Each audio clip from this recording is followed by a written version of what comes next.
In the Clone Wars, introductory text generally displays the overarching message that the episode is portraying. In Ambush, it focuses on how leadership is beneficial and necessary for greatness to occur.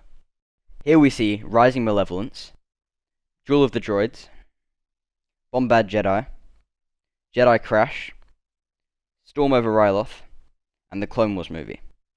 The voice actor for this intro is also Admiral Yularen from Anakin's frigate.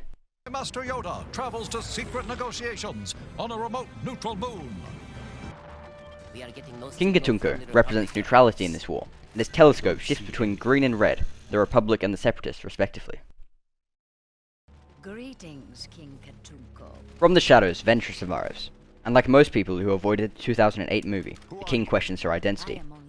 She reveals she's Dooku's messenger by putting down a hologram projector on the ground.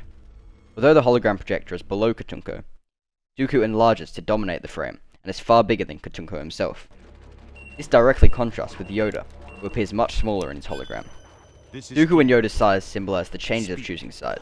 The Republic has a minimal effect, while the Separatist is a large change.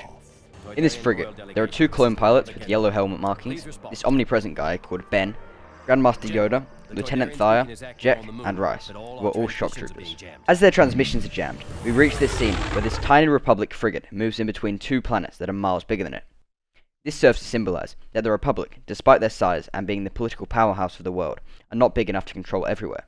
The world is simply too big. This massive Separatist ship shows up, with a very dull droid-esque design with green lighting which represents binary encode. The Separatists seem like they can control the universe because of their enormous size. Our droid armies outnumber the Republic clones 100 to 1. But they do it in a violent way which many choose to not accept. In only the first 2 minutes of the show, we see major characterization of the two sides. Yoda and the Republic value the lives of their soldiers, as shown by Yoda telling the men to retreat, while Dooku would sacrifice his droids to prove the power of the Separatists. Quickly now! Reach the planet's surface, we must! In an escape pod, sir? The enemy will fire at anything we launch! Then launch all of them, you will. Okay, this bit always confused me. You're telling me that Yoda, a 900-year-old Grandmaster, is willing to bet his own life that the droids will be too lazy to shoot all the escape pods? Ridiculous.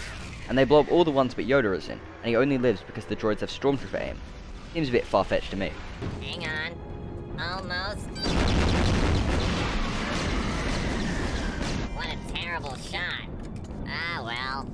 It's my programming. God, I love the droids in this show. But in all seriousness, them poking fun at the plot conveniences demonstrates the flaws of the Separatists, and allows for more convenient moments to happen in later episodes. Here we see Katunko's telescope slightly shift so that red is dominating the image. This demonstrates Katunko's current vision on who is going to join, the Separatists. These bodyguards wear their zoom-in goggles constantly. Are they that nearsighted that they have to wear them at all times? Are they constantly squinting? Because Katunko's got some pretty normal-sized eyes. Not very good bodyguard choice there, Katunko. Hopefully they don't go immediately down to Ventress later on. What further evidence do you require? Ventress's speech here reflects revolutionary ideologies. Katunko acts like a normal king here, being rude to his inferiors. Handing Katunko to Yoda symbolizes the lack of importance for such a small part of the galaxy metaphorically, and the troops expended here demonstrate how overblown the war has become. Master Jedi. This directly contrasts to how Katunko talks to the clone. Yoda accepting Ventress's challenge to battle reflects the Jedi's ideology, as they will participate in war to ensure peace, which is oxymoronic, as war and peace are opposite. God, this planet's beautiful. It looks kinda like a coral reef on land. This just shows how diverse and pure and beautiful things are in the Star Wars universe. Beautiful this moon is, Hey, I just said that. Carry only what you need. Too much weight. Slow you down, it will. Yoda speaks in confusing tongue with meaningful messages within his words. He probably wrote the fortune cookie thing in the intro. However, Yoda is not speaking in a gibberish form, but instead speaks in an object-subject-verb form, a form of speech found in only 1% of languages, such as Brazilian Portuguese, where it is sometimes used to emphasize the object.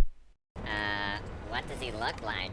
The droids don't recognize Yoda, which surprises me at first, but it makes perfect sense.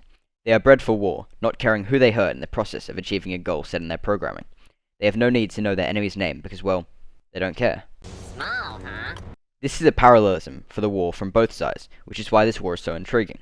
The Separatists have a far greater army size, while the Republic has a far bigger political influence.